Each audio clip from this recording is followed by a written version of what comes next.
এরপর হচ্ছে 18 নম্বরের অঙ্কটা। 18 নম্বরের অঙ্কটা বলছে একটি ট্রেন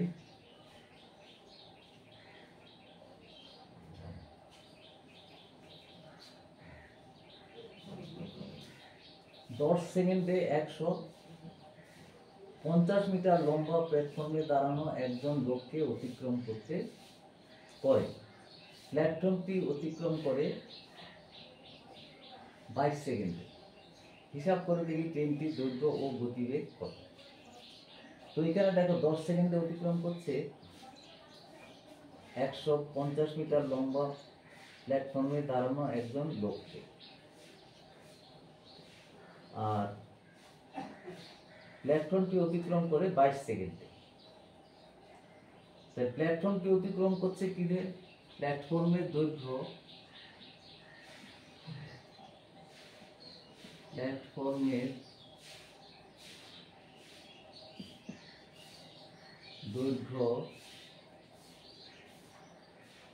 প্লাস ট্রেনের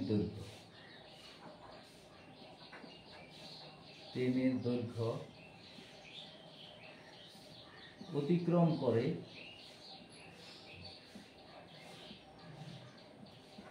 22 সেকেন্ডে। এবার দ্বিতীয়বারে কিন্তু একটি লোককে দাঁড়ানো, একটা লোক দাঁড়িয়ে আছে প্ল্যাটফর্মে, তাকে অতিক্রম করছে 10 সেকেন্ডে। তাহলে প্ল্যাটফর্মের দৈর্ঘ্য কিন্তু আমাদের বলে দিয়েছে 150। তাহলে প্ল্যাটফর্মের দৈর্ঘ্যটা আমরা এখানে ব্র্যাকেটে 150 কথাটা লিখে রাখছি। আর ট্রেনের দৈর্ঘ্য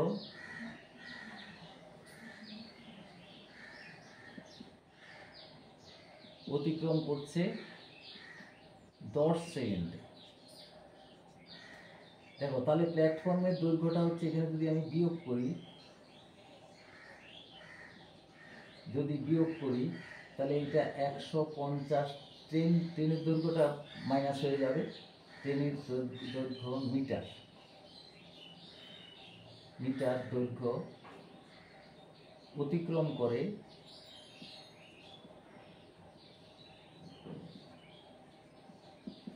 বিয়োগ করলে হবে 12 সেকেন্ডে।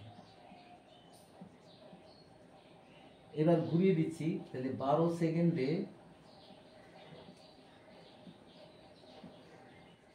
যায় 150 মিটার। তাহলে 1 সেকেন্ডে যাবে 150/12 মিটার। দেখো এখান থেকে কিন্তু আমরা ট্রেনের গতিবেগটা কিন্তু প্রথমেই পেয়ে যেতে পারি।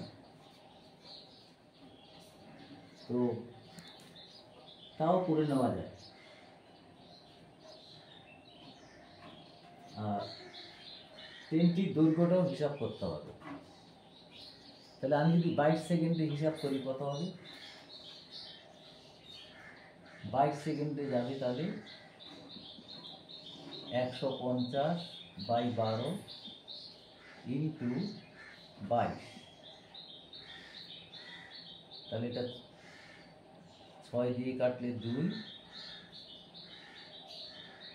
6 দুগুণে 12, 25, আর এটা 11, 275 মিটার। এই 275 মিটার 22 সেকেন্ডে যায় কি? প্ল্যাটফর্মের দৈর্ঘ্য এবং ট্রেনের দৈর্ঘ্য মিলিয়ে 275। সুতরাং ট্রেনের দৈর্ঘ্য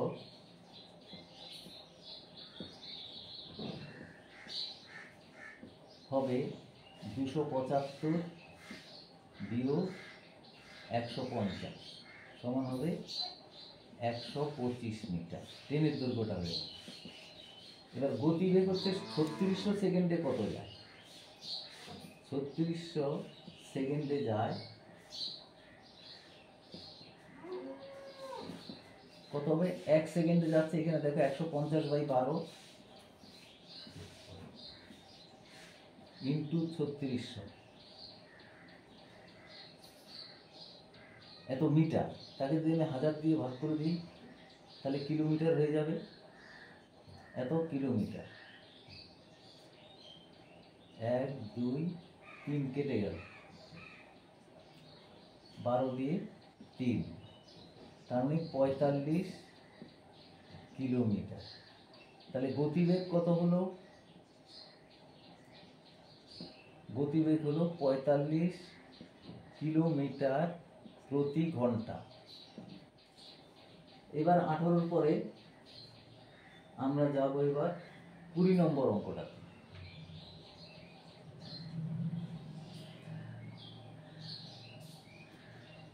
দুশো 50 মিটার লম্বা মালগাড়ি ঘন্টায় 33 কিলোমিটার বেগে এগিয়ে চলেছে। পেছন থেকে অন্য আরেকটি লাইনে 200 মিটার লম্বা একটি মেল ট্রেন ঘন্টায় 60 কিলোমিটার বেগে এসে মালগাড়িটিকে ধরার পর কত সময় সেটিকে অতিক্রম করবে? তাহলে এখানে দেখো, অতিক্রম করবে কিন্তু 250 মিটার লম্বা মালগাড়ি, আর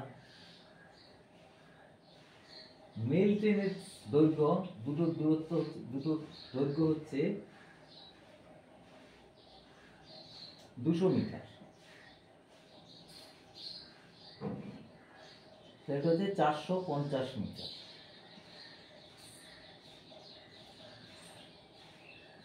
এই 450 মিটার অতিক্রম করতে হবে। কিভাবে অতিক্রম করবে?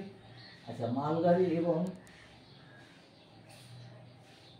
মেল ট্রেনের লব্ধ গতিবেগ, এখানে একটা কথাটা হচ্ছে, যেমন ও যাচ্ছে গতিবেগে যাচ্ছে 60 কিলোমিটার বেগে, আর ও যাচ্ছে 33 কিলোমিটার বেগে।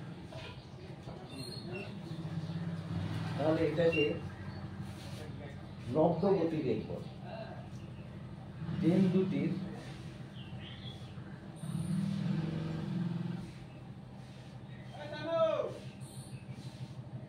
দুটির লব্ধ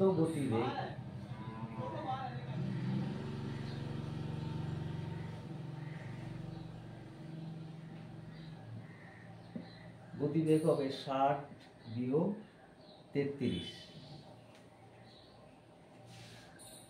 হ্যাঁ, 60 বিয়োগ 33 সমান হচ্ছে 27 কিলোমিটার প্রতি ঘন্টা। অর্থাৎ অতিক্রম করবে, ও মেল ট্রেনটা মালগাড়িকে অতিক্রম করবে 27 কিলোমিটার প্রতি ঘন্টায় অতিক্রম করে। তাহলে এই 450 কিলোমিটার অতিক্রম করতে কত সময় লাগবে?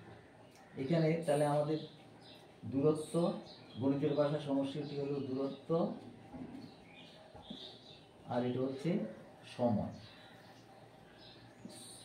তাহলে 1 ঘন্টায় এখানে সময়টা হচ্ছে 3600 সেকেন্ড, এটা হলো সেকেন্ড, আর দূরত্বটা হচ্ছে 450। এই দুটো ট্রেনের দূরত্ব মিলিয়ে যে দূরত্বটা, সেটাই অতিক্রম করবে। 400 না, এইটা অতিক্রম করবে, এইটার বেলায় 450 অতিক্রম করতে কত সময় লাগবে, কিন্তু এই দূরত্বটা হচ্ছে 27 কিলোমিটার প্রতি, 27,000। তাহলে এটাকে যদি আমরা x ধরি, তাহলে আমরা লিখতে পারি এদের মধ্যে সরল সম্পর্ক, দূরত্ব ও সময়ের মধ্যে, দূরত্ব ও সময়ের মধ্যে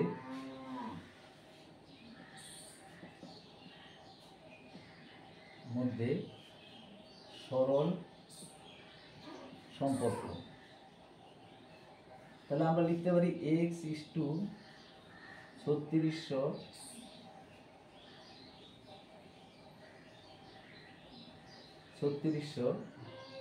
is to 450 is to 27,000। সুতরাং x ইকুয়াল টু হচ্ছে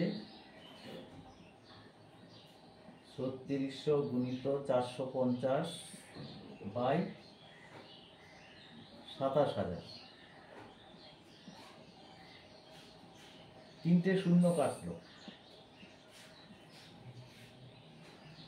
এবারে আমি যদি 9 দিয়ে কাটি 3, 5, 3 দিয়ে কাটলে 12, তার মানে হচ্ছে 60 সেকেন্ড। 60 সেকেন্ড মানে হচ্ছে অ্যাকচুয়ালি 1 মিনিট। তাহলে উত্তরটা হবে 1 মিনিট। সময়টা নির্ণয় সময়টা হচ্ছে 1 মিনিট।